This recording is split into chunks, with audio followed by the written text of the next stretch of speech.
Lynn Fangue, I pronounced it correctly. That is correct. It's a difficult spelling to get to that pronunciation, but I've known you long enough to know that I got the last name right. Excellent. Fangue. What's the derivation of that name? It's French. Really? Yeah, in southern Louisiana, where my relatives come from, it's pronounced Fungi. I like fungi. I so, might go with fungi. But my dad moved to Texas when I was a year old, so it got Texasized, I guess. Okay. So I have dual citizenship. I'm a Cajun and a Texan. And a Texan. Yeah. Good. But you've been with RMVR for many years, worn many hats over the years, namely chief driving instructor for how many years? 17 years. Was it? Oh my 17 God. years. 17 years. Yes, sir. And actually took our school to another level. We've been very fortunate at RMVR. We've had a progression of chief driving instructors since me. Each one has taken the driving school to another level. It's been quite something to watch. 17 years. It was very satisfying. I had some great help. Jamie Steer was my assistant for many years, and then Brad Leach, and they were great to work with. We always had great instructors. You instructed for me almost every year, and so it was very much a labor of love. So for viewers who are watching this and who may be coming out to the Race Against Kids Cancer at the end of this month, RMVR has a process for licensing our drivers to be qualified to race wheel to wheel. The curriculum has been great. We've morphed it in the last several years where it's not held as a standalone event anymore. Rather, it's held in conjunction with our first or second race weekend. It's working out pretty well, I think. Yep. Yeah, much easier to do. Gives the students some real-time racing experience the same weekend that they go to the school. So lots of pluses there. Absolutely. Yeah. And what other roles at RMVR? I was on the board. I was on the board. You and I were on the board together, and I was race steward many times. I was a race chair. I've been on the nominating committee for nominating folks a couple of times. What else have I done? I guess that's. We're just gluttons for punishment. I guess we are. That's it. And currently, historically, you've raced the Formula V. Yep. In the last 2 years, you migrated over to racing this newly built, which you did, every last nut and bolt.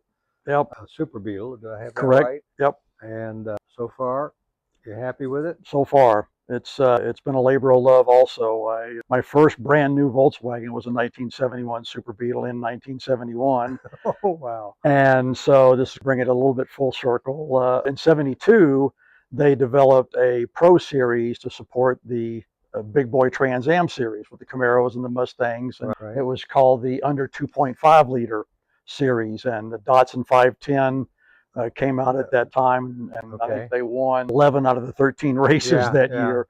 But there was a gentleman in California that campaigned 2 of these in that series and did surprisingly well against some Alfa Romeos and Porsche 912s and that's cool. Things like that. So I'd always wanted to build a replica of one of those and race it at some point, and now I got my wish. Was it a difficult build? It was. I'm not sure what that means. They're all tough. It was special challenges. It was more time consuming than I'd planned on, but then you know me well enough that I don't like to do things half-ass, and so I would take my time, and if it took me 3 times as long, I could have done it in a third of the time, but it wouldn't have been the way I wanted it, and I'd have been changing it down the road. So you have to do it over anyway. So I decided to do it right to begin with. So I did sell my Formula V 2 years ago to Nora Elrod, and she won her first race this past weekend. Oh, really? In my car, my old car at La Junta. Good for her. Yeah, she did very, very well, and so I was pleased to see that the car is doing very well. Yeah. And did you go down there? I did not. Or did I? I had other commitments. Like I say, Sunday I was out at the track at HPR testing this out, getting the transmission finally locked in, working well. So well, we look forward to seeing it on track. And you beating up on some Datsuns, maybe? Well, I'll be running hunting for. I'd probably run with the small bore to start out with. If I get too fast, they may bump me up to mid bore, big bore, but that wouldn't be so bad. I was looking at Kyle Popejoy was at the Concours event a couple of Sundays ago, and he and I were talking, and I went back and looked at his lap times at the August event. I think I can get close to his lap times if I keep going. So we'll see. Nothing like chasing down a car, presumably a bigger, faster car, different class, and giving them fits. That's dying. That is. Racing with your equals is one thing, But chasing down somebody that's really bigger, faster, and chasing them down, that's Yep. one That's of another life's rewards. another bit of great satisfaction, Right, obviously, right, very much right. so. Yep. So we look forward to seeing it. Well, Nicely prepared. thank you, sir. So we've got the Race Against Kids Cancer coming up, which you will be there, Yes. coming up at the end of the month, which is our annual big fundraising event. We're hoping to do real well there. And we're interviewing you because this is the 15th year of our association with Morgan Adams Foundation. And so 15 is the theme, if you will, this year. And as part of that, we decided that we'd try to find 15 drivers that we could feature and add some faces to the event rather than just cars and racing. So you're one of the featured 15 drivers, rightfully so, because you've been around the club a long time and served very well. You'll be available in the pits at the race, so people coming out to spectate. Actually, any race driver and car welcomes discussion about them and their car. We're very egotistical and very proud of our cars, so we welcome any conversation, but certainly the featured drivers are sort of obligated to spend time with spectators, so come on out and chat it up with them. At the Concours event, there were a lot of very nice street cars out there, Lamborghinis and Porsches and Corvettes, and we had an awful lot of people coming over and looking at our 4 race cars. Right. I think I had at least more than a dozen or more kids that wanted to sit in my car, which was very thrilling to see them do that. So again, at the racetrack, anybody's welcome to come over, and racers, they want to talk about their cars, and to anybody that'll listen. So we always like to say it's about the cars. That's tongue in cheek. It's really about us personally. But we'll let that slide. There's a fine line between where the car ends and the person starts. So well, and Lord knows after we were doing this a while, it's not only a fine line. The cars are just part of you. And when you've been in the hobby of racing, and in our case, vintage racing, for how many years? When did you start? I started in 2001 with RMVR, so 24 years now. Oh, you're a rookie. Compared to you, I agree. I started 8, but it becomes a big part of yourself. Absolutely. Which is not all bad. No. You could be hooked on other things. Like the sign on the back of your trailer that says, behind this door is an obsession. There's no known cure for it. No known cure for the obsession. It just is what it is. But like I say, it could be a whole lot worse things we could be obsessed about or addicted to, whatever. So as addictions go, it's reasonably healthy. That's right. But I'm looking forward to the RAKC. I've got my donation page up and gotten a few donations. I'm working on some more, so hopefully we'll hit our goal there, and hopefully the club will hit their goal. I know it's at $200,000, I think, this year. Well, we've had a couple $100,000 goal for the last several years, and basically made it. I think last year's a little nip and tuck, but as people read the history on this association with Morgan Adams, we now, after 14 years, the cumulative total of money raised for Morgan Adams is 2.2 is no small chump change by any stretch of imagination. And so all the people in RMVR which have contributed to the event, we should be very proud. Absolutely. And again, Morgan Adams has been phenomenal to work with in terms of promoting our club. Couldn't ask for a better partner. Ostensibly, this video is to promote you, your car, RMVR. But the truth of the matter is, working with Morgan Adams for 15 years has just been an absolute pleasure, because they're such good people. A good cause, which is a no-brainer off the top. Absolutely. But as people to work with, and the support that they give us and we give them. No, it's been a marriage made in heaven for sure. I think that's right.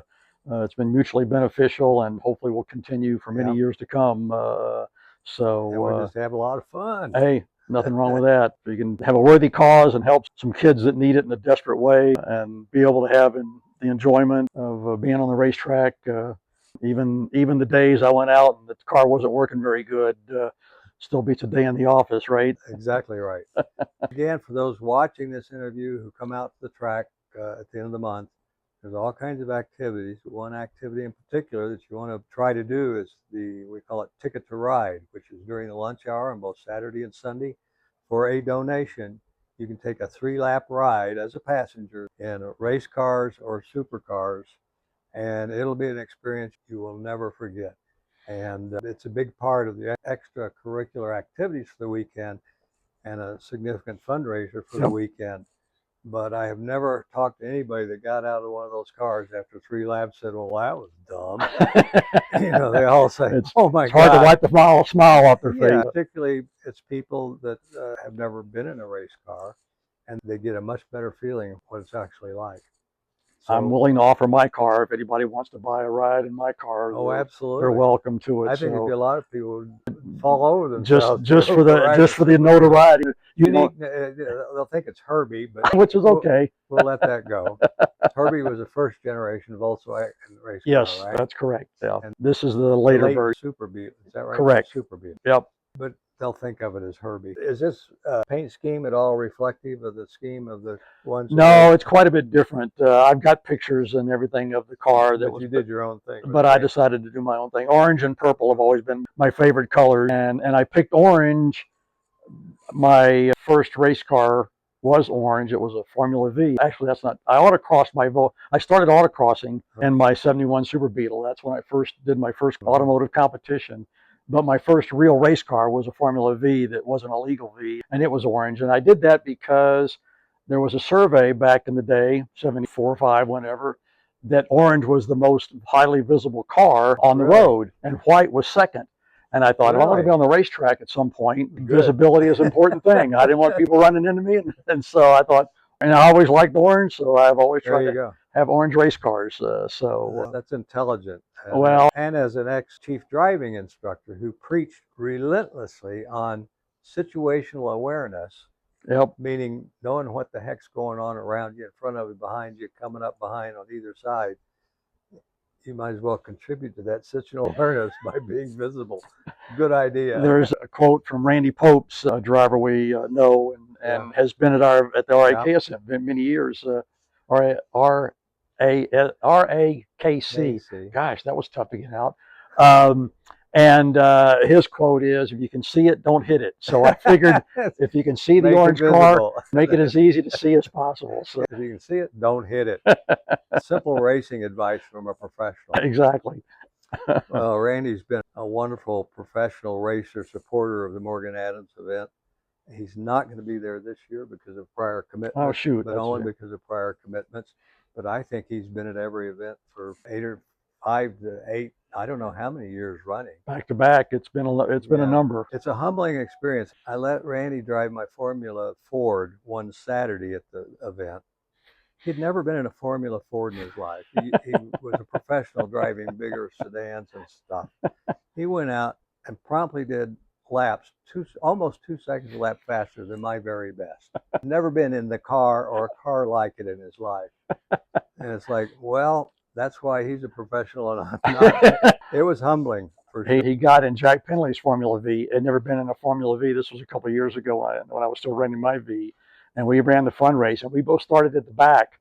And we made our way to the front. We couldn't catch Mark Felson. He had too big of a lead on us by the time we got there. But we battled back and forth. And for him to never be in a V before, he was tough. I got him barely at the line, but it wasn't. I think he was being easy on me. I'm not sure, but we had a fun time. It was great racing. It is quite true. We race at a strictly amateur level, and we're good. I say we collectively. Vintage racers are good, respectful, and bloody fast. Many of them. I agree. Very fast.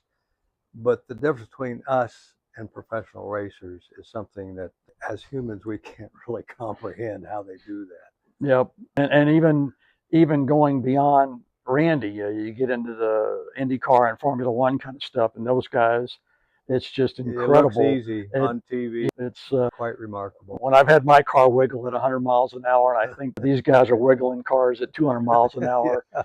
It's baffling. Back years ago when I recreationally ran a lot, no marathons or anything like that, just Joe Doe workouts, I probably could have run one 6-minute mile. I was in good shape for a 40 whatever year old. And then you reflect, a marathoner can run 26 consecutive 5-minute miles. And you're saying, if that's what I am to a professional runner and what I am to a professional race driver, it's an unimaginable goal. The gap, the jump is just, it's hard to, it is really, it's not even, it's going from sandlot baseball to the major leagues. Yeah. The gap is just incredibly But we bigger. have a lot of fun with our sandlot. Absolutely. If I've had some of my best races racing for third place, Yeah. going back and forth and Right, chasing right. somebody or them Right. chasing me. And that's when it's a lot of fun. And to your point earlier about if they put me in big bore or if they combine groups and I get to run against Pope Joy, I hope Yeah. I can be on his bumper and There you go. have There him you go. looking in the rearview mirror on a regular basis. So I think a lot of people who don't know much about the auto racing sport, particularly at our level, the amateur, it's all about the competition of who's somebody that you're kind of equal to, but maybe not quite. It's not necessarily nice to finish first, second, or third, but we have just as much fun racing in positions 15 or 20 with somebody and knocking yourself out for the whole 20 time. minutes or 30 minutes, whatever. That's just as good as knocking at the door on first and second place. Yep, absolutely. No question. Of course, we're easily amused. Well, but the sign on the door says, it's an obsession for which there is no cure, and it's a lot of fun. Yep. I'm going to have to put that on there.